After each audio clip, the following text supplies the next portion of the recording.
Guys, welcome back to the Prehistoric Life podcast. And today we have another interview. This time, as you see, there are three people from the put that on there from the HellCreek Hooligans.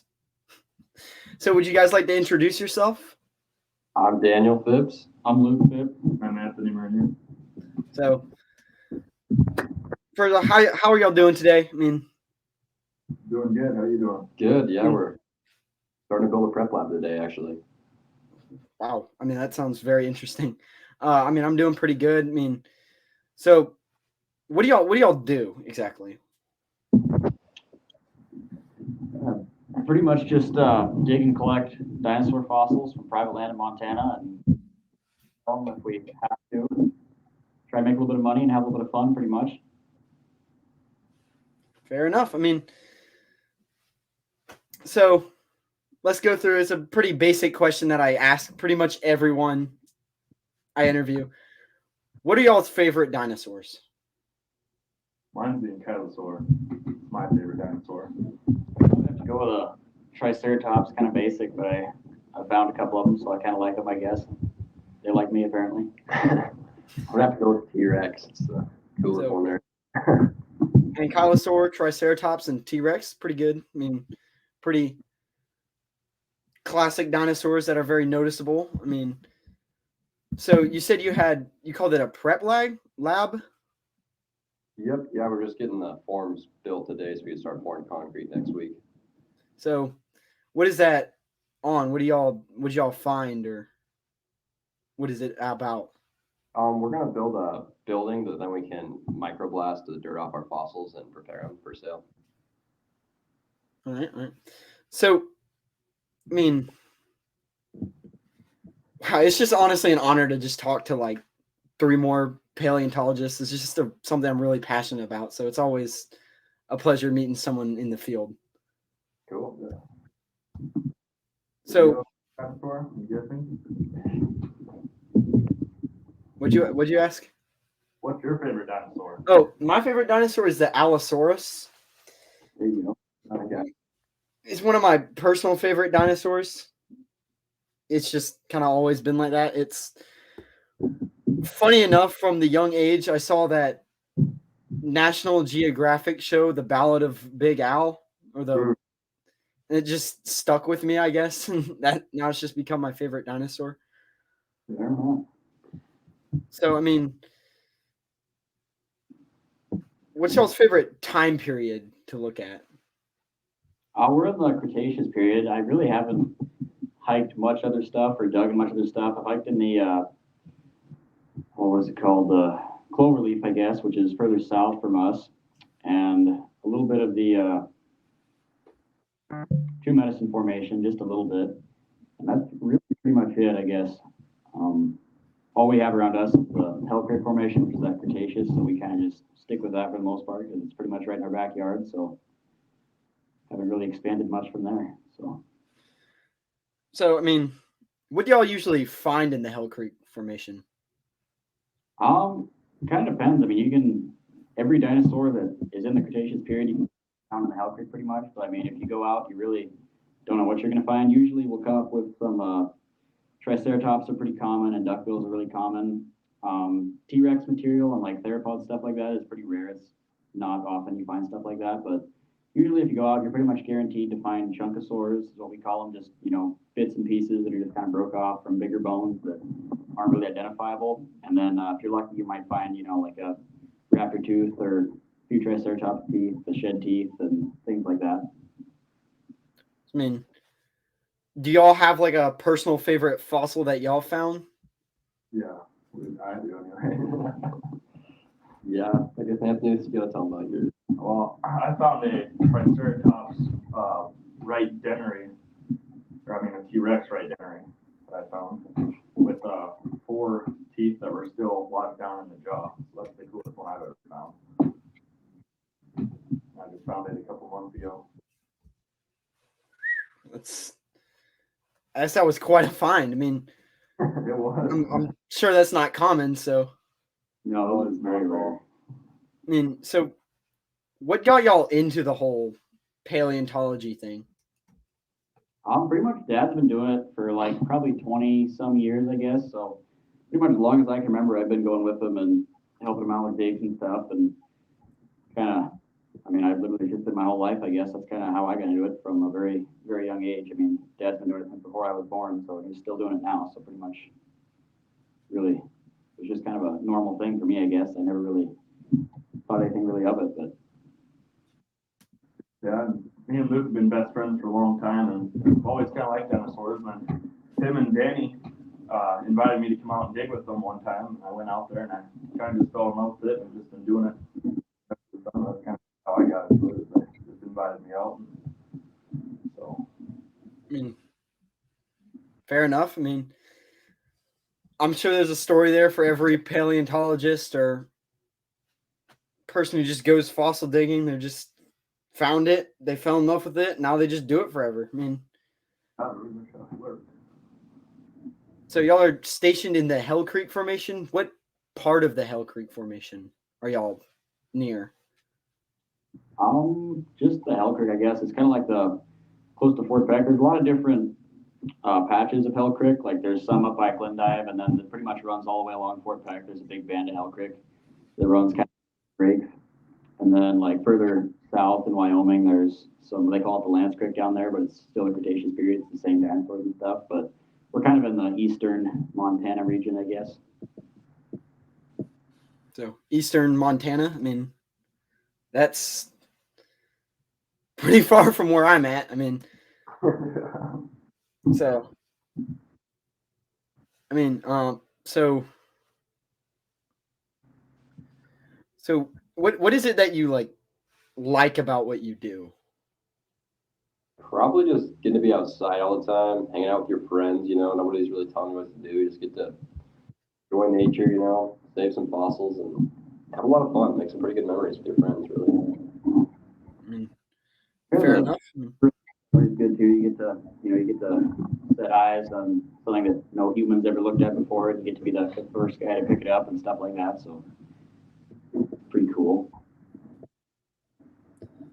So y'all have any stories from your first dig that you'd like to share? I mean, I honestly don't. I couldn't remember my first dig. I guess. I mean, it's kind of like as far as my conscious thought has been. I've pretty much been digging dinosaurs. Really. I mean, there's a lot of pictures of me and at the channel when I was just a baby that I wouldn't remember or anything. But the best thing I ever found was a Triceratops, and that was one of the big first digs we really did as a team. And that was back in 2017, I guess. I found a part of a pelvis going into the hill. And so we started to follow it in and had an articulated rib cage. And then the whole skull was there. It's one of the best skulls, I think, in the world. I mean, it was a very good one. The lower dentaries were intact and the beak was all where it was supposed to be. It was a fully articulated skull with teeth and really good condition. It was like 50 feet under the hill. So, I mean, there was no erosion or weathering on it at all. So that was pretty good. Yeah.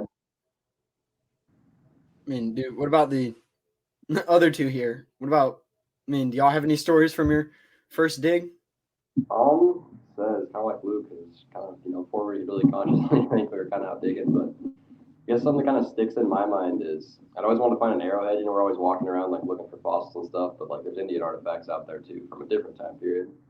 And one time Dad sent me over this hill and I walked over it and I saw a white perfect agate arrowhead. It's the only one I've ever found. I was pretty excited. I was probably 8 or 9 years old.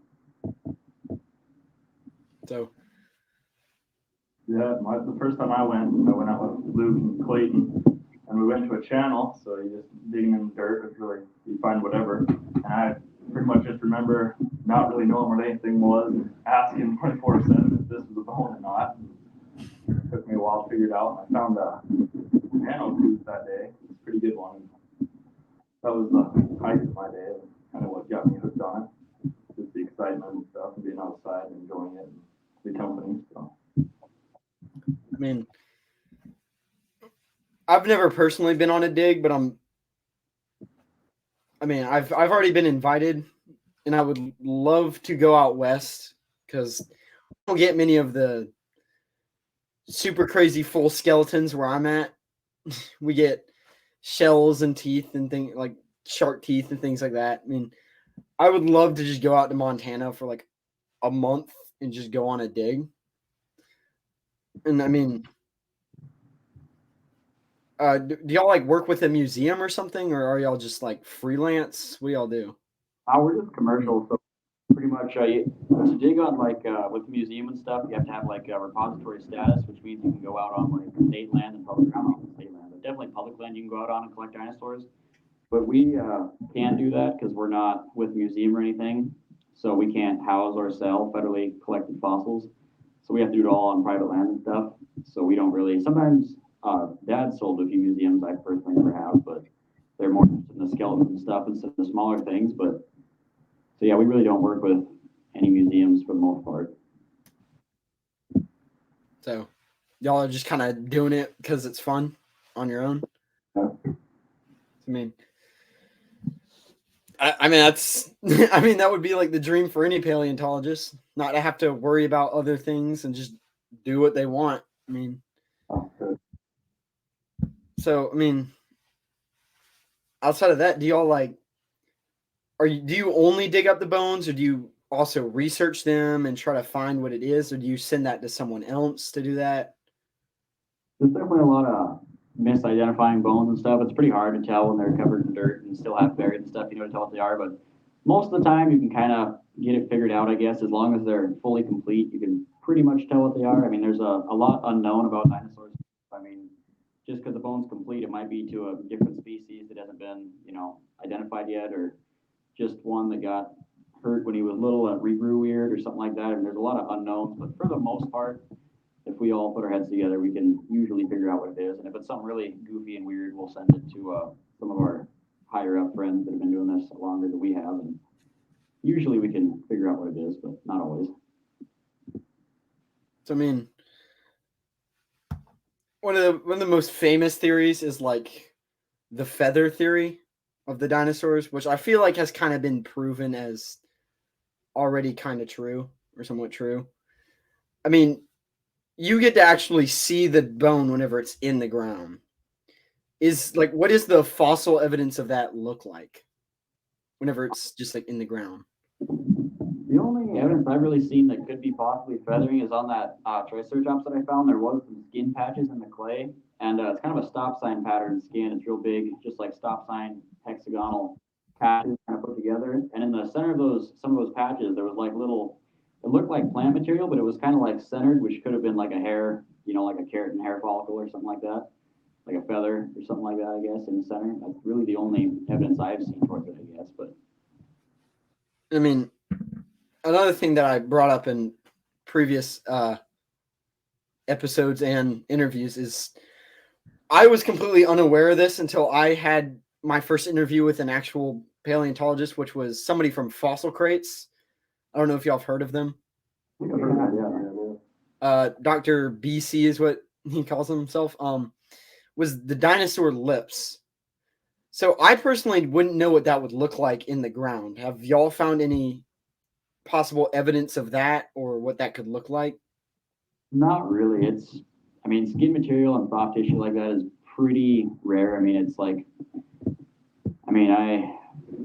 I've never seen anything of it, I guess. And like that Triceratops that I found, like I said, it was about 50 feet under the hill in like a clay sediment type deal. And so like it did preserve the skin, but there was not a lot of skin, and like the head around it really didn't have much on it. So that was one of the best specimens we could have looked for lips or anything like that, or any sign of it. We didn't see anything, but that definitely doesn't mean that they aren't there. That's really the only case, I guess, that I would have to see if there was or not. And there wasn't in that one, but like I said, that could be, who knows.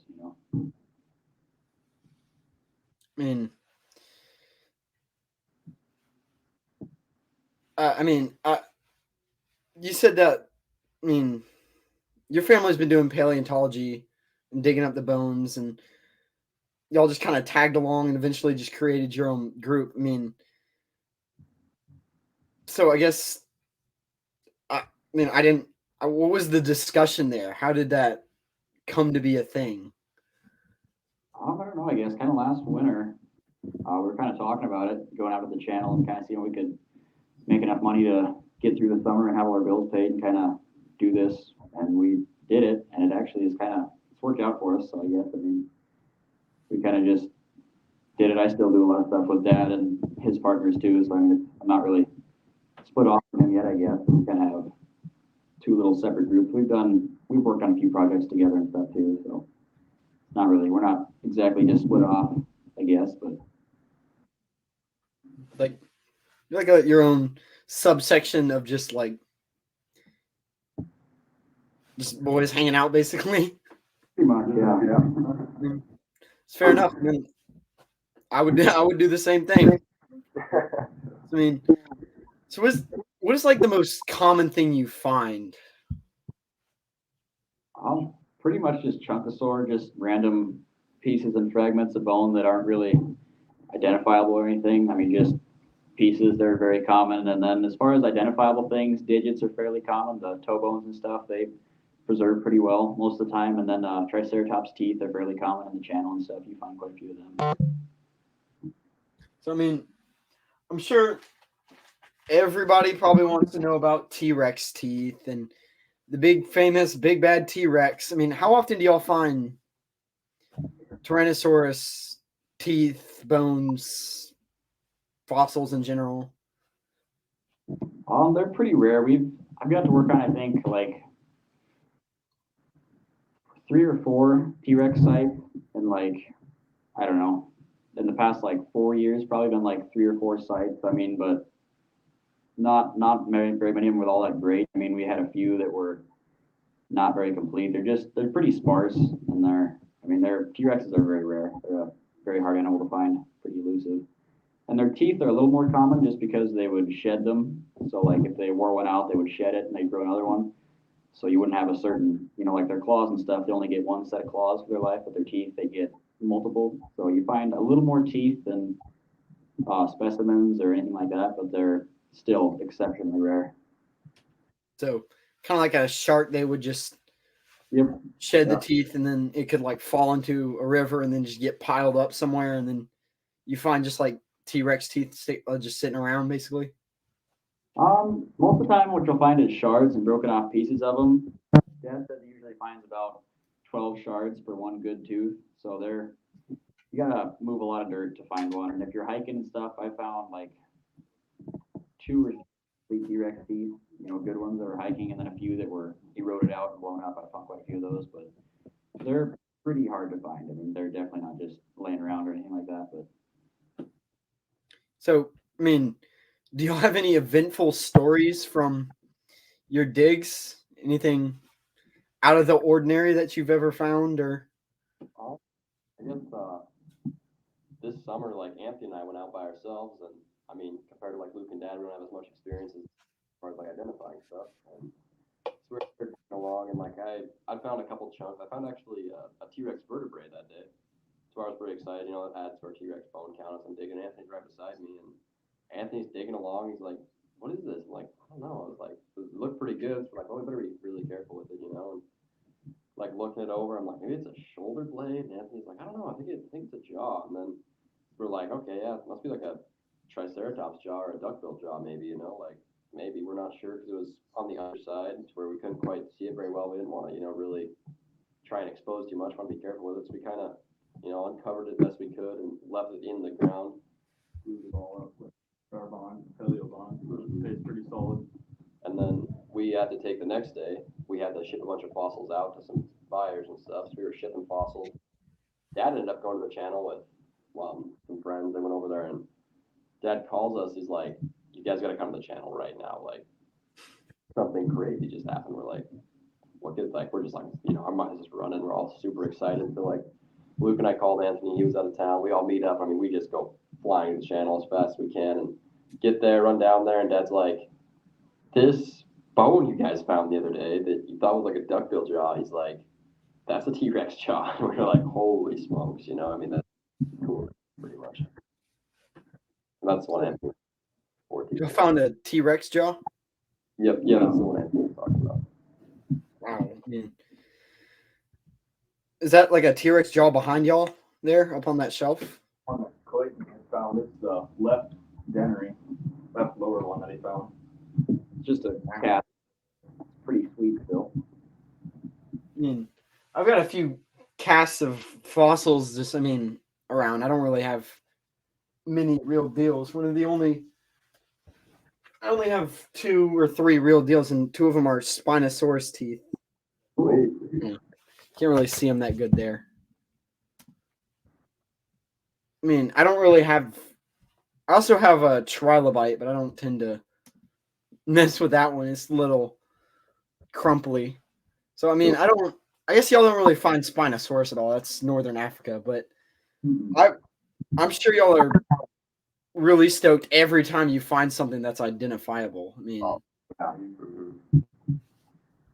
mean, that's just like that's half the fun. Just digging it out of the ground. The other half is trying to figure out what it is. Yeah, I mean, and I guess these old bones, they're so damaged, I guess. I mean, how often is it like a bone just breaks and you can't ever recover it?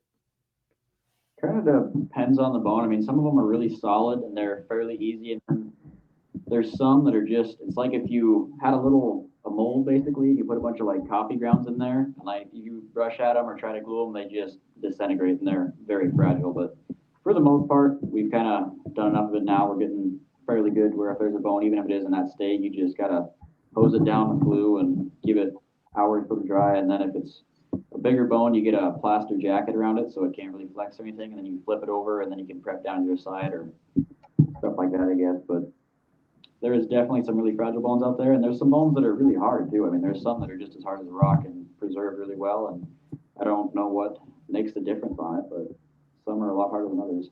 Yeah, because they'll be sitting like right beside each other. One will be rock hard, and the other will be just like coffee grounds, where if you blow on it, it just disintegrates in your hand or in the dirt.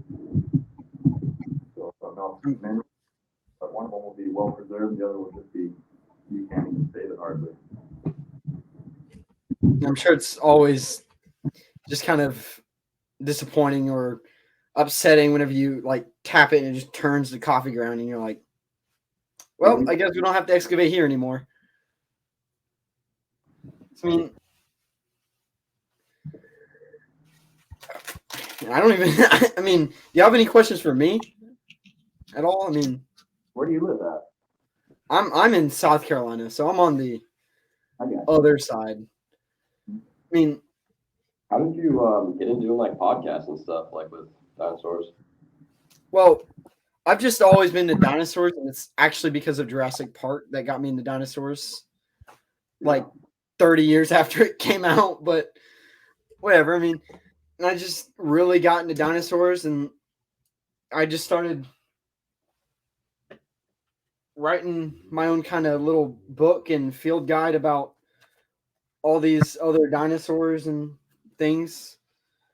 And my dad, he's does podcast stuff, so Cool. All right. he was just like, "Hey, you want a podcast so you can spread this around?" I mean, this is what my notebook looks like. I kind of have a little format that I set everything else. I kind of set it up as, and he just helped me make a podcast, and I've just been doing it for the past, it's 5 years now. What year is it? 2023, 5-ish, 4-ish years. I mean, I'm trying to go a little bit more steady. In the beginning, I was a little bit more here. I would stop a little bit and then go. I mean, but I'm trying to get a little bit more consistent with it. So, I mean, so how did the HellCreek formation kind of form? Do y'all know that? I really don't, to be honest with you. I really have no idea. I mean,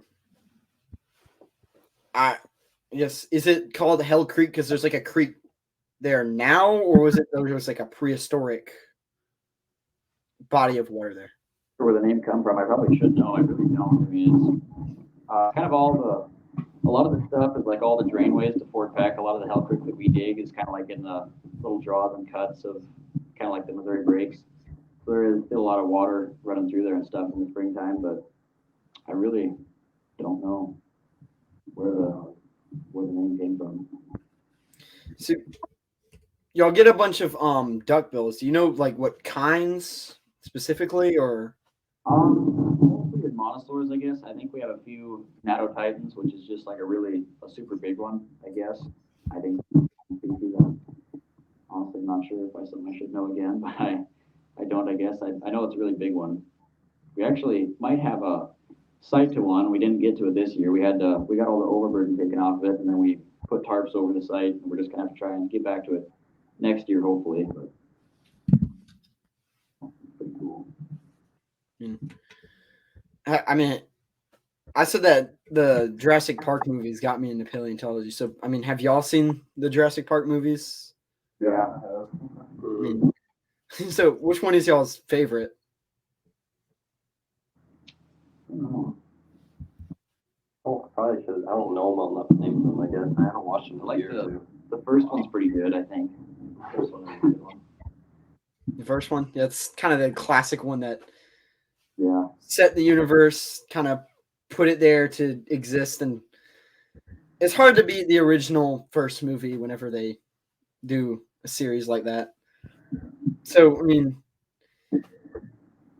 who's y'all's favorite character in those movies? I like that Jeff Goldblum guy. He's pretty good. Yeah, I do not know. It's been a year since I watched them. What's your favorite? My favorite character is actually Alan Grant because he was the paleontologist in the movie. Yeah. I mean, so I mean, oh, wait, what? So I mean, do y'all have any like fossils or things or arrowheads or something that you want to show off? Because that would be amazing. See what we have real quick. We'll turn around and grab some.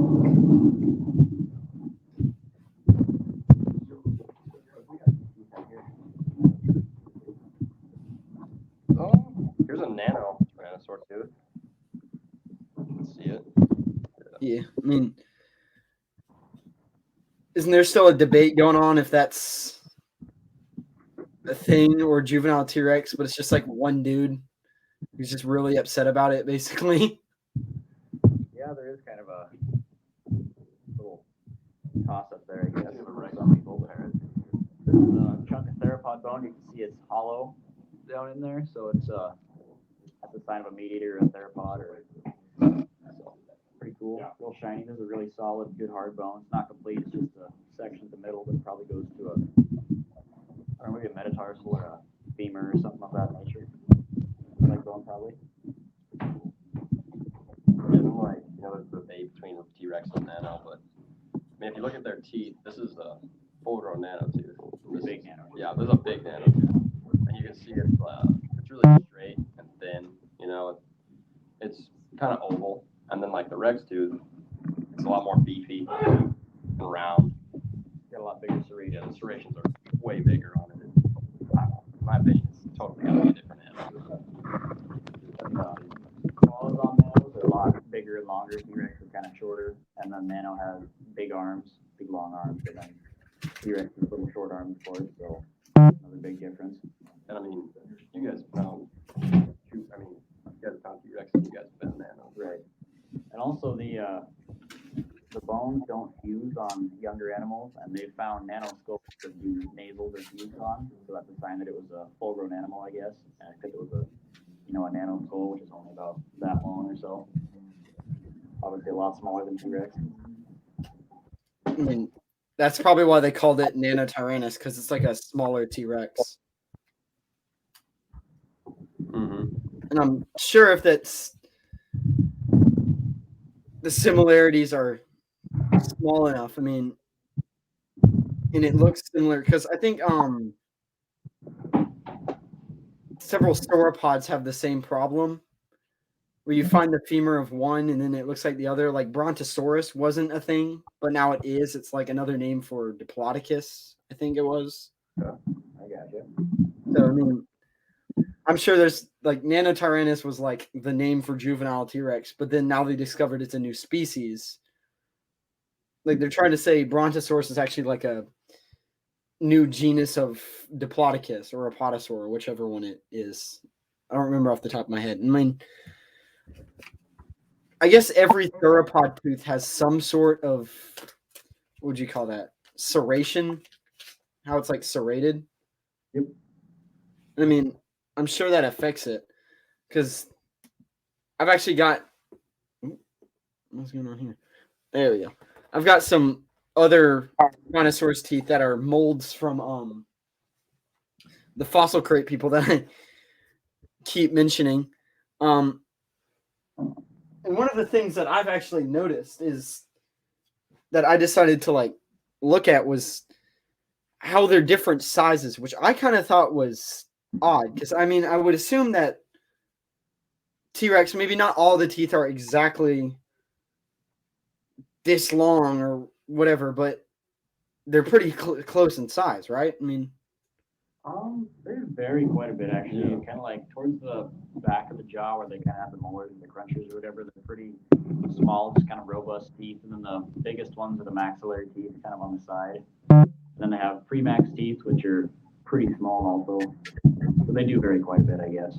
And then like the way the durations go down really varies too. Like on the premax, you know, like they're made to like grab and latch onto stuff, to where the serrations are actually both in the back, like really latch on and pull things back. Where like the side teeth, you know, it's on either side of the tooth, kind of. Where the serrations. but one of the things I noticed about Spinosaurus, because I don't actually have a lot with T-Rex for some reason. I probably should because that's the dinosaur that everybody knows alongside Triceratops. So everybody's always impressed by the T-Rex tooth. But Spinosaurus seems to have a lot more variation in the size of the tooth. Because this is a mold of a like infant, well, not an infant, but like a slightly older Spinosaurus. And so, I mean,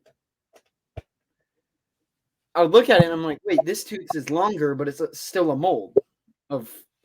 So this tooth would be like here somewhere, while this one is here. It's like, I mean, there is definitely a size difference. So, is there like a way you can tell which tooth could possibly go to which jaw by the size and I guess circumference, since they're kind of circular? Yeah, there is. Not good enough to know, I guess. There's a few people that can. Peter Larson definitely could tell you if you picked up a tooth, he can tell you pretty much exactly where it went in the mouth. But I could give you a rough guess, pretty much. I think anyone else could probably give you a pretty good guess as to where it was. I can definitely tell premax teeth; those ones are easy, and the big maxillary teeth are pretty easy because they're just so big. And the molars are fairly easy because they're just kind of small, short, little, robust teeth. But I mean, I'm not gonna be able to give you exact, tooth placement or anything like that. But you can get like a general location of the jaw. So, I mean, it's, you said Triceratops teeth are fairly common. Yeah, they are. Is there like a reason for that, or is it just because they like preserve or not pursue, but preserve well? Probably that has something to do with it, I guess. I think there was just a lot of Triceratops out there. You find quite a few skeletons and skull sites. There's lots of those, and they also shed their teeth. So they had quite a few, come out of their jaws all the time. So, I mean, they shed quite a few of them, and they have a lot of teeth in their mouth. So they're just kind of fairly common because of that, I guess. So are like most of the teeth you find like shedded teeth? Yeah, very rare to find rooted teeth. Anthony actually found a rooted T-Rex tooth, which is very rare. Let's get it here. This right here, I found it. the tip of it was coming out, and then I had this, and when I found it, I had my knife, and I flicked underneath it because I didn't know the tooth was there, and then Danny said that it might be a rooted one, so then we just kind of kept following it back, and it turned out to be a really good rooted tooth. I don't know where exactly it goes to in T-Rex, but it's the coolest tooth I've ever found. It was the coolest thing I've ever found until I found that jaw. I mean, the root is as big as your hand. I mean, wow. It's a pretty decent sized root on there. And that would go probably up here, just down in there, up till the tooth would pop out about here, right where those serrations would start, and then the rest would just be lodged in its jaw. So the animal was dead when this tooth came out, because usually they'd snap off like right here. They're built to snap off when they're injured or something, so they'd spit the tooth out and regrow another one. So the animal had to have died, and the entire root and tooth just fall out of it as the gums rotted away, is what we're thinking, because they're so rare to find, and this one's in just such good condition. So I guess with like a huge root of a tooth like that, do you think that could help with like how the T-Rex bites down, like how it could cause damage to prey? Would that like help with that, or could it be just because like the bite force? They had powerful jaws. I mean, Probably a little bit of both, I guess. Yeah, probably go for both. I'm not really sure. I mean, I've got this mold of like, I think it's a bear tooth, and actual tooth like that's exposed starts here. So, I mean, that's pretty. It's not the same size, but Yeah, still pretty cool. and of course you have Smilodon, which seems to be like the opposite of that. The root was like a little bit shorter, but the actual fang was massive. So, I mean, so I see that vertebrae behind you up on the shelf, that mold of a vertebrae. I'm assuming it's a mold. That's actually original that Dad found. Oh, really? So, what do you know what it? I think he found it on kind of on the side of a cliff, and he said that it was kind of on top of it was in a real hard layer. So instead of digging over the top of it, because it was so hard, he had to dig underneath it. And he said it kind of fell out from his little pedestal he had, because he had to do it backwards. And he said it kind of fell and broke into a few pieces. And I guess then he fixed it up and made that little horseshoe stand for it. But that's a Edmonton vertebrae, really nice one. You said like an Amontosaurus. Montessori, yeah, the duckbill. So, I mean, that thing is massive. I mean, I guess it's in all the media you have like hadrosaurs, and you only have other dinosaurs to compare them to. So you don't usually get that visual of how actually big they are. Because, I mean, Parasaurolophus was only like slightly smaller than T-Rex, and I think Edmontosaur was actually ever so slightly smaller than Parasaurolophus. So, I mean, they're massive. I mean, they're comparable in size to T-Rex. So, I mean, I'm sure that had an effect on like hunting grounds, hunting trails, and I mean, if the like, because one of the like big debates that I've seen is T-Rex like a hunter or a scavenger? Because Right. I mean, if all your prey is the same size as you, it could be very hard to take it down. I mean, so have you found any like fossil records of it possibly being a hunter or a scavenger, or possibly both? I did one story, I guess. Somebody found a duckbill vertebrae, and it had a T-Rex tooth lodged in it, which could have been from feeding, or it could have been from trying to take it down. But I guess the deciding factor was it had pathology, which means the vertebrae healed around the tooth after it was stuck in there, which means the animal had to have lived, which means it wasn't dead or being scavenged on. It was trying to take it down and kill it, I guess. So there's that little bit of evidence, I guess. So you found I guess the T-Rex tooth got lodged in the vertebrae. That's, I mean, wow. That I mean, that I'm sure that was a crazy find. It wasn't me that found it, but I did hear that story of a guy that found one like that. I mean, I'd love to hear that story. I'm sure Yeah, I really don't know much about it. I guess something to do with the Museum of the Rockies. I think it was them or one of their students found that or something. I could be wrong on that. I'm not 100% sure, but so, that's pretty hard evidence though against them being scavengers, I guess.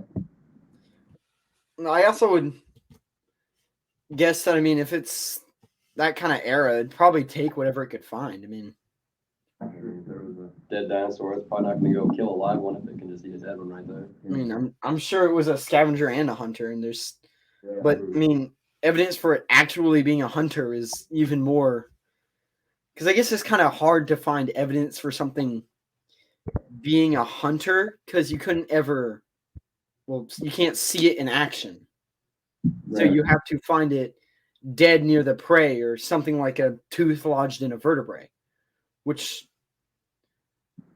is already rare enough because it's got to fossilize on top of that evidence being there. Yeah. So I mean,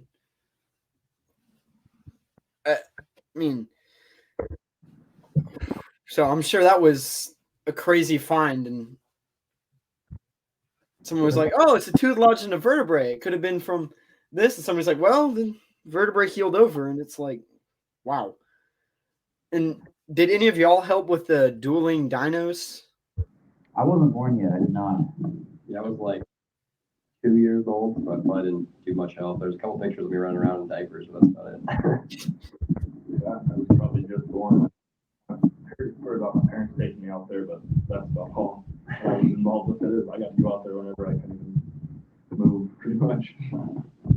So, oh, did y'all find like anything else from that location, or was that kind of the major thing in that location?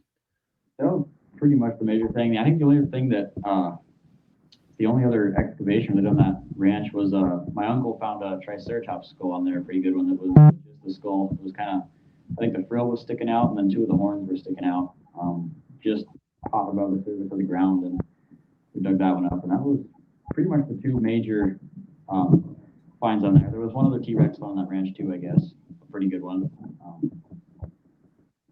But as far as Dad's digs, it was pretty much the dueling dinosaurs and that triceratops. So, I mean,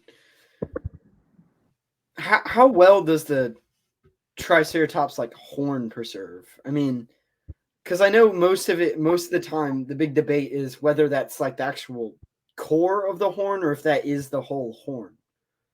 I would say it's just the core because I mean they preserve pretty well. It's pretty solid bone. So I mean the more the more solid the bone is, the better it's going to preserve most of the time. And I would say, I mean, if you look at a mountain lion's claws or anything like that, they have a bone core and then there's a keratin sheath that's just as big, if not bigger, than the actual bone itself. So I mean, I would say they're probably just the core, and then they have a keratin sheath that would come off the top of them. So I mean, I guess that keratin sheath doesn't really preserve well, does it? No. I mean, so I mean, just finding the core of the horn in general is exciting enough, but I mean, so how well do like fossilized hands, like claw hands, preserve? They do pretty well. It's just the core, kind of like the horn, but they do preserve. The claws are pretty rare, especially like raptor claws and stuff, because they're so just fine and tiny and sharp that they have a tough time getting preserved, I think. But like the knuckles and stuff, the digits preserve really well. They're pretty solid bone. So, do you think that like on the claws on like a hand, because I have like an Allosaurus claw mold here. Do you think it could have possibly been bigger than this? Because I would think so. It probably would have been a sheath that goes over the top of that would have made it, I mean, at least a couple inches longer than that, I would say. I mean, because this is like the small claw, maybe even the middle claw, because I actually have an entire mold of an Allosaurus hand that I got at Dinosaur National Park. So, I mean, which is just, I was just like amazed that I could even get it home through customs. So, I mean, obviously there was muscle and skin, scales, possibly even feathers or some kind of fur or quill or something around it. So obviously the hand was bigger, but like how much bigger could the hand be to the actual like bone? I wouldn't think a lot bigger. I mean, if you look at like birds and stuff, are kind of like the closest thing we really have to dinosaurs. If you look at their like feet and stuff, there's not a lot of meat and muscle around them. It's pretty much just like our friends up in Fort Peck have some emus, and if you look at their feet, they're not super meaty or anything. They're kind of just probably like sinewy and tendony, I guess, and they have some scaly feet over the top of them. But I'd imagine that's probably very similar to what a dinosaur foot would look like. Because I mean, obviously this isn't a full-grown Allosaurus hand because I wouldn't be able to like just pick it up with one hand. This is like a juvenile or like a younger Allosaurus. So I mean, just the sheer size of these creatures alone is impressive. So I mean, I guess it's kind of hard to fathom the size of dinosaurs because you don't ever really get a scale other than another large dinosaur or like a because if you compare like a velociraptor to a brachiosaurus, of course the brachiosaurus is going to look massive, but you're going to wonder how big is the actual brachiosaurus? Because I mean, even in my notebook here, if we're going to look at brachiosaurus, it was about 40 feet tall. Well, how tall is 40 feet? I mean, like, what do you have to compare that to? And to be able to like look at a human side by side with a brachiosaurus, where the human is like this and the brachiosaurus is all the way up here. I mean, I guess that just changes the scale of everything because I would assume dinosaurs would take more after lizards on the aspect of growing, like how crocodiles and alligators will just kind of grow forever, Right. or until they die. Or so I would assume that dinosaurs were very similar. Probably.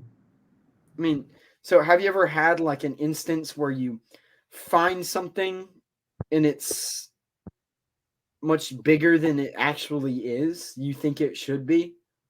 I think Danny found some Pachycephalosaur foot claws we found a really big one this year that was, I mean, it was a lot bigger than you usually find. There's definitely some of that goes on, I think. So, I mean, because obviously there's some dinosaurs that are more lizard-like and some that are more bird-like. I mean, I guess you can't really tell that just by looking at. Well, I guess you probably can, but I mean, have you ever like found actual like fossil imprint of like feather or some kind of quill-like thing? I think there might be like some Archaeopteryx maybe or something like that, but we don't really have those here, I don't think. They're, I mean, I know I've seen pictures of them. I don't know if they're, I mean, up to, like, I don't know if it's real or not, I guess, but I've seen pictures of like Archaeopteryx with feathers and stuff. But I mean, like I said, those are just pictures, so who knows? I've never personally found one. I mean, because I know Deinonychus was found in Montana, actually, which was one of the was actually the first dinosaur to kind of test the idea of feathers on dinosaurs. So have y'all found any Deinonychus at all, or Velociraptor, or any kind of raptor in general? Those are down in Cloverly. See, I want to say I found like one toothed one or something down in the Cloverly. I only hiked it for just a couple days with Dad and one of his friends, but really, no, we haven't done any sights of them or anything like that. We don't have them in HellCreek, so it's those are in the Jurassic period, I think, which is the Cloverly. So I'm guessing that you got like modern soil, kind of a little bit of the like a little bit of like a buffer soil. Then you have like Cretaceous.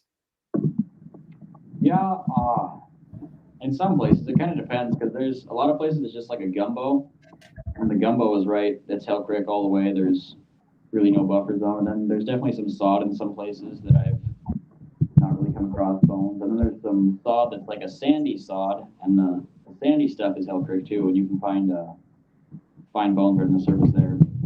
There's definitely a little. In some places, there's some just just dirt, kind of a little bit So more. I'm It's in the formation, but it's probably not going to have fossils in it. I guess if that makes sense. So I guess anything from the Jurassic is a bit more rare because it would have to be under the Cretaceous stuff. I'm not honestly sure. I think they claim the Jurassic period is older, but I mean, if you just went out to the HellCreek and you dug straight down, I'm not sure that you would hit Jurassic. I mean, because I mean, even like the time period between like T-Rex and Stegosaurus, it's like T-Rex is closer to us than Stegosaurus, which is crazy to fathom that that's a thing. That it would be easier for a T-Rex to see humans than a Stegosaurus in the sense of time. But I mean, do y'all find a lot of things from the Jurassic period, or We really don't. Like I said, it's a lot further south than where we're at, so we pretty much exclusively dig the HellCreek. I mean, I have been there one time. I went down to Bridger, Montana, and there was some close down there, and I did hike that for like 2 or 3 days. We went down there, and I found a few Tyrannosaur bones, I think, and I think one maybe Deinonychus tooth down there or something, but it was pretty slow. So yeah, we really don't mess with the Jurassic too much, I guess. because I mean, I talked about Dinosaur National Park a little bit. They I don't want to say they're exclusively Jurassic because I guess it is also based on area. So, but they have like a lot of Allosaurus and Camarasaurus and Stegosaurus and things like that. So, I mean, I guess that is, and Utah is way farther south than Montana, kind of that way, I guess. I mean, do y'all find like how do you tell about like the muscle build? Can you tell like the muscle where it kind of was based on the bone? Not really. I mean, on the instance of like claws and stuff, there's it's called the peduncle, which is that little knot on the bottom of your claw right below the hinge the digit would come in, and I guess that's like a tendon attachment for them to retract the claws or whatever. And I mean, aside from that, there's some like pathology type stuff. There'll be kind of like etching on the bone, or like on limb bones. There's kind of a grooved out pattern where you can see where a bone would connect and stuff like that. But there's really, like I said, the soft tissue is pretty much non-existent as far as finding muscle fibers and stuff like that. So everybody knows Hell Creek for the dinosaurs and all that, but what about like Ice Age mammals? What do y'all find there in that? Oh, that's I think it's like South Dakota has I think it's called the Oligocene. So that has all the like saber-tooth tigers and the pigs and stuff like that. But So I guess where y'all are, y'all don't find a lot of that. not really. Pretty much further east, I guess. I mean, do y'all like? Have y'all come across like a species that's just kind of like very seems too abundant? That makes sense. I mean, the Triceratops and the herbivores are the most abundant ones you can find pretty much there. If you find bones going into the hill, there's a pretty good chance it's going to be either Triceratops or Hadrosaur. I guess, even though they're definitely the two most. I mean, they're the most common ones to find, I guess. I mean, I guess that would have to do with you would need more herbivores than carnivores. Right. So, I mean, and what kind of like fossilized plants are do y'all find those at all, or? Those are fairly common, actually. You find a lot of coal, and like in some places you can find leaves and stuff. If you get in some rock formations, have like leaves and stuff in them. We went and helped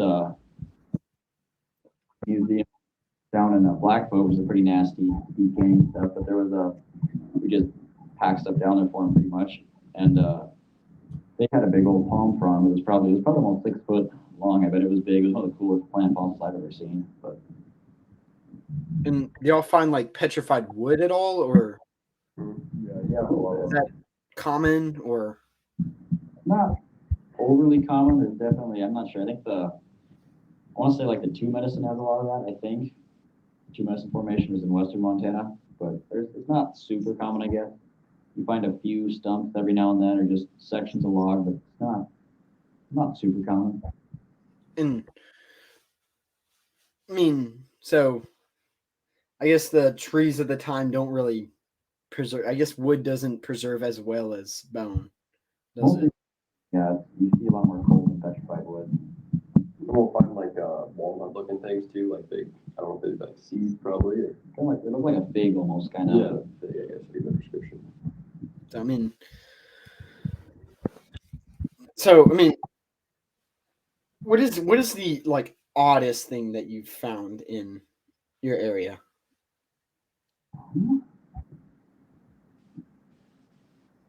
No. Like something that kind of seemed like, whoa, wait a minute, this shouldn't really be here, but it is.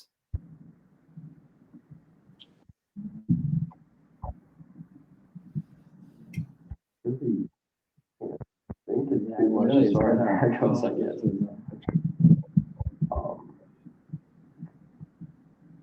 Yeah, I mean, this year I guess I found what looked like a trichugel, like a kind of like a big old bump or like a spike on the back of their frill right around here, off their kind of their chin almost, and it was just way too big. Like it would have been like something massive, but like it like looked like one, but it was too big. I mean, it was kind of odd. So it was a triceratops with like a part of the frill bitten off it. It was like you'll find jugals, what they're called. They come like off their frill, like the bumps on their frill, and you'll find them by themselves. And like I found one of them, but it was huge, like it was twice the size of a normal one, pretty much. To where we're like, that's pretty odd, you know. So could there have been like another ceratopsian species that was bigger than triceratops? I mean, there's nothing to say there couldn't have. Obviously, that's not proof or anything. That was just like one of those odd things that makes you think like, that's not quite right, you know. It could have also been like because I'm sure there were deformed dinosaurs. Not to sound. I mean, I'm sure there were things like that. So, I mean, it could have been that too. Yeah. Possibly. I mean, it's kind of the fun part too. I mean, you just all these things, everything, you know, and a lot of them make sense, but some of them just. It was a long time ago, you know. You never can. Nothing really. Nobody was there to witness it or see it. I mean, there's nothing. I mean, all these fossils tell a story of kind of what happened during this era. So, I mean, have you ever been able to like actually piece together a story, or? We found a few bones with bite marks in them, which kind of tell a story. That's kind of cool. You know, if he got chewed on by a T-Rex or a nano or a raptor or something like that, it's kind of cool. You know, you find the just real like slots in the bone where the teeth are chewed on and stuff like that. It's kind of cool. Like we'll find wore down Rex teeth too. You know, they're like super worn down. You can tell they chewed on a lot of plant ears and stuff in their time, probably. I mean, I guess it's kind of hard to determine if there's damage to like soft tissue to a dinosaur, but is there a way to kind of tell that based on the bone, or is it only if like by chance, let's take a triceratops, if it gets slashed in the side, you could only tell if that happened if it like the bones were slashed. Yeah. So, I mean, Grow back and pretty much, or like where a broken bone will be pathology over it. And you said you liked Big Al. Didn't he have a messed up foot or something like that? yeah, he broke his toe, I think. It's been a while since I've actually seen the documentary. I'm probably going to go back and watch that later today. now that I'm thinking about it. So, I mean, have y'all gone anywhere outside of the HellCreek area to like a different dig site? Really, I haven't been to all that many. I've been to the Oligocene just a little bit, the Cloverleaf just a little bit. The Judith River is pretty close. It borders the HellCreek in some places a little bit. And the Two Medicine, which is in western Montana, kind of up in the mountains. I've been there just a little bit. And the Paleocene, which is above the HellCreek, and it just has turtles and crocodiles. There's no dinosaurs in it. And then the Fox Hills Sand is kind of, I'm not sure if that's a part of the HellCreek or a little, it's before, there's the HellCreek and then the Fox Hills Sand, and then the Bear Paw Shale is right along Fort Peck Lake. So there's all those formations and stuff, but those are all fairly close, I guess. So there's a few, I guess, but for the most part, we pretty much stick to the HellCreek. That's where the coolest, in my opinion. Is that just because that's where all the Cretaceous is kind of where most of the famous dinosaurs are, like T-Rex and Triceratops. Is that why I like to stick to the HellCreek formation? Yeah, it's definitely part of it. It's also really handy. I mean, it's only about like 60 miles from our house. There's HellCreek, and actually, Dad owns a little bit right by our house. There's HellCreek, so. And so I guess like what kind of tools do you use whenever you're we usually excavating things? knives, actually. They're just Victorinox is the brand. They're really good. They fit your hands really nice, and they're easy to dig with, I guess. Usually those, and then picks and shovels, and the brushes, and then we have a stabilizer, which is like a glue Star Bond, or we use a Paleo Bond a lot too. And then we use plaster and burlap and stuff to jacket the bigger bones. And Dad's got a skid steer that comes in pretty handy to save us from doing some shoveling and stuff like that. So mainly y'all stick to minor tools? Pretty much, yeah. Like how Dad said, as you kind of work down for machines, you go out on foot and you try and find a site, and take your skid steer and you work down to the bone layer, and then you get your picks and your shovels and you kind of go till you find some bone, and then you work down to your knife, and then you dig till you can kind of see what's there. Work down to your brush and pick, and you get them uncovered for people to look at, pretty much. So I mean, obviously there's dig sites where you find not the entire skeleton, but like a vast majority of it. I mean, have y'all been on those kinds of dig sites recently? Really honestly haven't done too many big articulated dinosaurs for quite a while, actually. I mean, we did 2 or 3 duckbill sites this year. There were maybe 10 or 15 bones apiece. One of them was kind of a juvenile that had some skull material in it. It was kind of cool. And the other one had some vertebrae and ribs, just kind of the more common bones. And then we did one Triceratops sacrum, which was pretty cool. It was a articulated sacrum, and I think it had 1 ilium maybe, and a few other vertebrae and some ribs, which is pretty cool. The last really big, complete one we did was probably, it was articulated. It's been a while, honestly, since we've gotten a real good skeleton that was all laid out how it was supposed to be, and the bones were still, together and in the joints and whatnot. Because I'm sure that's very uncommon, because even if a dinosaur did just die, I'm sure predators would rip parts off, carry other parts off. I mean, I'm sure if a T-Rex, if it was scavenger, or even Nanotyrannus, I mean, if they are scavengers, which I'm sure they would be, because why would you pass up a free meal if you're starving? Right.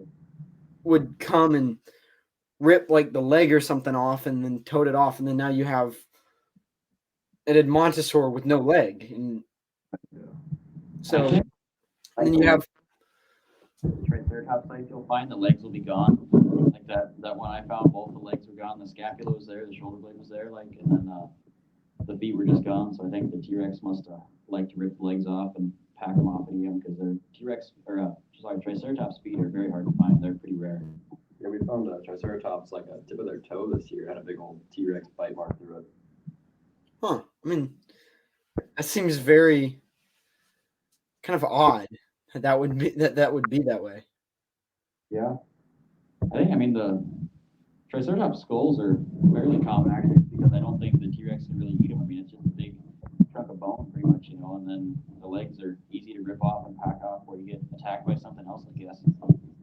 Because, well, yeah, I guess the T-Rex is, or not the T-Rex, the Triceratops ripping the head off probably would be a very powerful feat. That'd be like trying to rip a bull's head off. I mean, you can't really do that.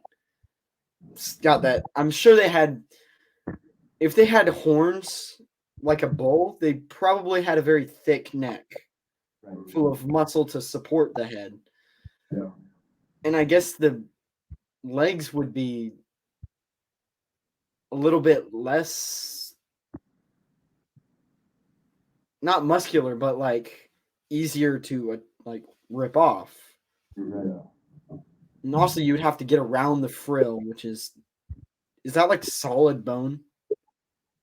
Yeah, it's, the frill is kind of like three pieces that are kind of fused together. I don't know if they're fused, they're touching each other basically. There's the center one, it's called the parietal, and then the two scamosals on the left and right. And they all, usually, it's pretty rare to find articulated skulls, because obviously, it's all got to move. They're not just one big chunk of bone, so you got the jaws and the maxillas and all that stuff kind of come apart. So it's pretty rare to get them articulated, but you do find them every now and then. Because even on this Triceratops model, it's kind of hard to see. Dang, light is in the way. You kind of see that there's a section here in the middle and then one over here. I don't know where I'm pointing. How it kind of breaks off into three major sections. And I guess it's kind of like a major center part and then it grows out a little bit. They're fairly equally sized. I mean, they're pretty much 1/3 of the frill. They all make up a third pretty much. Then, so I mean, Triceratops is probably a very interesting find, but it's kind of weird to think about like the Triceratops skull, which is like the one thing that everybody would be like, oh, that would be something so cool to have, is a lot more common than Triceratops feet, which is it seems a little like that's like T-Rex taking trophies? Are they taking Triceratops trophies? I mean, I'm sure. I mean, obviously these animals weren't, because for the longest time people thought that like Stegosaurus, since the head cavity for the brain was so tiny, that maybe it was just dumb. It was a really dumb animal. But I mean, I'm sure these animals weren't as dumb as we think they are, because the brain isn't something that's really preserved. Right. So, for all we know, the T-Rex could have actually had a fairly decent, like, cognitive brain and could have actually taken Triceratops trophies.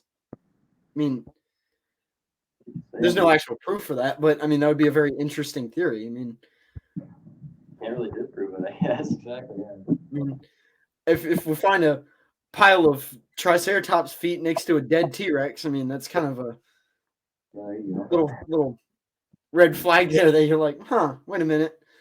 But to think that Triceratops feet aren't as common as the skull, but I mean, it also makes sense because I mean, getting through the skull, I mean, there's probably not much to eat on like the skull, so they probably left that alone. Because I would probably assume that it's like the skull, the brain is encased in it, which is hard enough to get through solid bone. and then it's probably not a lot of muscle, but like probably a thin layer of muscle, and then skin like on it. So I guess it does make sense that the skull would be more common than the legs or maybe parts of like the tail or something, because those are they're much more exposed, where it's the bone and then it's surrounded by muscle, so you have a lot of that protein and nutrients that these dinosaurs need, that these creatures need to survive, just kind of right there, that you should that they would probably target. So I mean, I guess it completely, I mean, even going back to like the Spinosaurus skull, I mean, the brain would be like here somewhere. So, I mean, it's kind of hard to get the bone out of the way to get to whatever nutrients the brain would provide. So it's a lot of work for a small prize. I mean, it's not worth it. So you got like the whole body full of meat and tendons and all that they can just eat instead. That's probably worth it. I mean, so I guess you can usually tell how a dinosaur died, right? As long as it's articulated like that.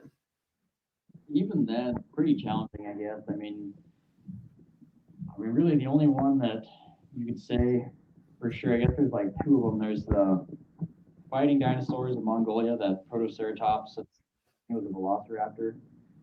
I don't know if you're familiar with those ones or not. I've seen those. So I guess that one's kind of pretty reasonable to say that the velociraptor and the Protoceratops kind of killed each other, I guess. And then the dueling dinosaurs are a pretty good case of that, I guess, where you could say that with a fair amount of certainty that the nano probably killed the Ceratopsian, I guess.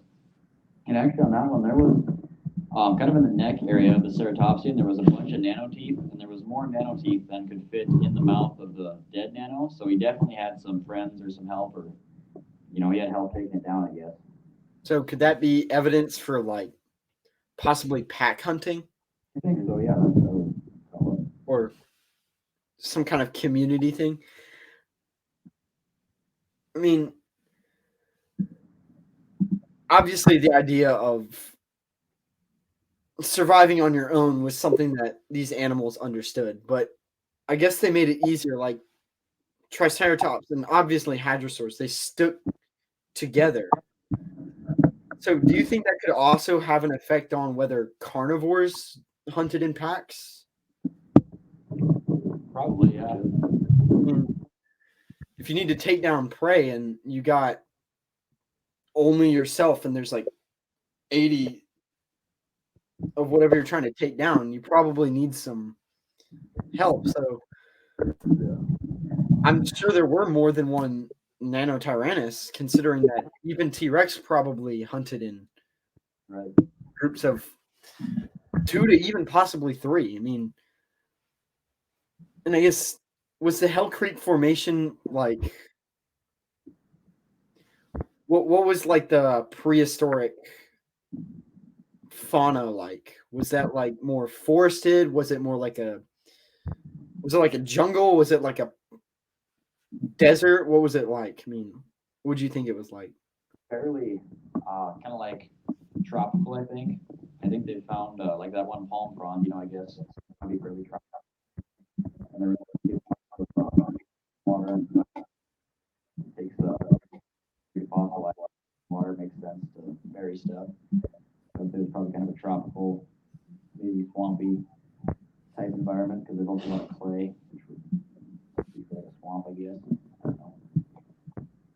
So kind of like a tropical swampy kind of thing, possibly. And I'm sure since the HellCreek Formation is a pretty big formation. I mean, doesn't it like stretch down into like Texas too, parts of Texas? Honestly, I don't know. I don't think it does, but I don't know. I mean, I've never been to Texas, I guess. So I don't know, but I know it goes to Wyoming. I know it goes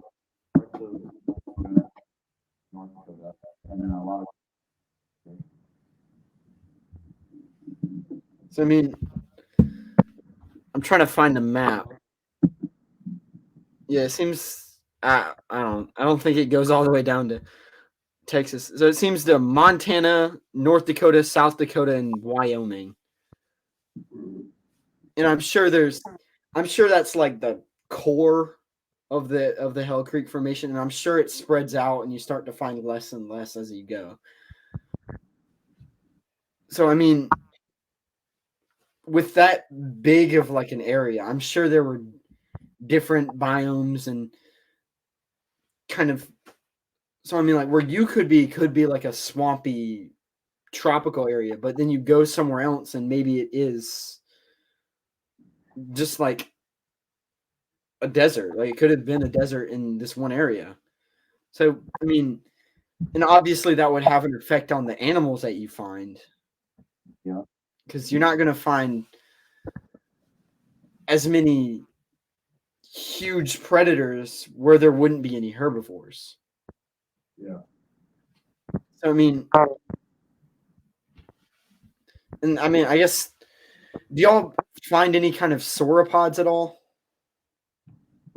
No, those are. I think the cloverleaf has a few of those, and I got them. Southern Montana. I think it's in parts of Wyoming too, but I've never been on a sauropod dig ever, I guess. I'm sure that's a completely different experience because I'm sure it would be, yeah. I mean, Triceratops and Edmontosaurus is one thing. You get this. I mean, their bones are pretty big, but compared to like a sauropod, you get this little like itty bitty thing, and then you get like the sauropod femur, and it's like you're like, oh, I gotta keep going that way. You just keep digging. And like I could only imagine what like the first dude to discover something like Brachiosaurus, where they're like, oh, we got the skull, or we got the toe bone, and then they just like kept going, and then they found this part of the femur, and then kept going, and then it just kept going up, and they're like, wait a minute, when does this end? And I'm sure that's because Triceratops was pretty big. I mean, I'm not gonna say it's tiny, but like you find the femur, and it's like maybe like half the size of you at best, or like at like the tiniest ones are like as big as like a person, maybe. I mean, they're probably not that big, but compared to like a sauropod where it's like 2 people tall, I mean, I'm sure that's a completely different situation. Without breaking it. I mean, that on top of that there's like a chance that you might mess up and it might break. I mean, because I'm sure excavating dinosaur bones, I mean, you have that kind of stress that you're like, one wrong move and I might break it and there's no recovering it. So, but like you find a T-Rex tooth and that doesn't really last too long, that feeling. But you find like Brachiosaurus rib cage and you're like, oh, this feeling's going to be with me for the next 4 weeks. You're like, I'm working day and night and I might mess up. So I mean, I'm sure it's a different experience, and I would love to just experience going on that dig in like a dig in general. I mean, that is my dream. I mean, so if I ever go to Montana and I happen to be in your area, I'll hit y'all up and be like, hey, you mind if I tag along? I mean, that would be awesome. I mean, but I mean, if y'all don't have any questions for me,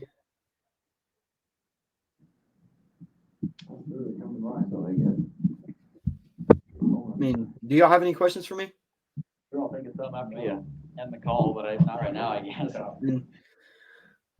So I guess I'll let y'all be on y'all's way if y'all need to be somewhere. So.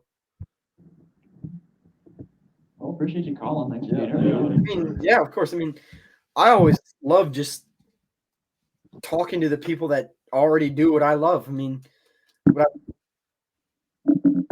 y'all are literally living my dream, and I just basically want some insider knowledge before I go into it. I mean, All right.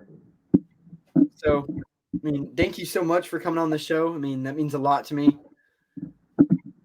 So I guess I'll let y'all be on y'all's way. All right, good. Thank you. Yeah, have a good one. See him. I mean, have a great rest of y'all's day. Yeah, you do.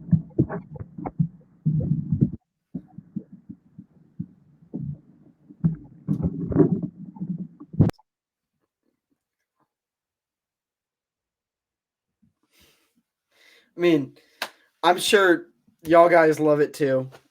I love it. What is going on there? I love it a lot whenever we get these paleontologists and archaeologists and on the show. I mean, just that was my first interview with 3 people at once. I mean, and for anybody who doesn't know, they were in the same room as the fossil cowboy. The fossil cowboy? The dinosaur cowboy. You could kind of see the sticky mullic in the side, and if you go back, you'll actually see that bottom jaw on the dinosaur cowboy. I might steal the name fossil cowboy. I'm kidding, I won't. But if y'all listen to this, I mean, thank y'all so much for just taking the time out of your day to go and just come and talk on my show. I mean, and just come talk to me in general. I mean, I always love hearing about what y'all do, and it's always a pleasure to just hear from y'all. So, I mean, remember, that was the HellCreek Hooligans. Please go check them out on Instagram. I'm sure they're on TikTok too. So go check them out. And while you're on Instagram checking them out, remember to go check out my channel. Remember, last week we had the interview with the fossil cowboy and Sergey, the Russian archaeologist. So, I mean, please go check all of them out. They all have amazing content. So please go check them out. And remember to check out the hub for all of my dinosaur content, the website, prehistoricwildlife.com.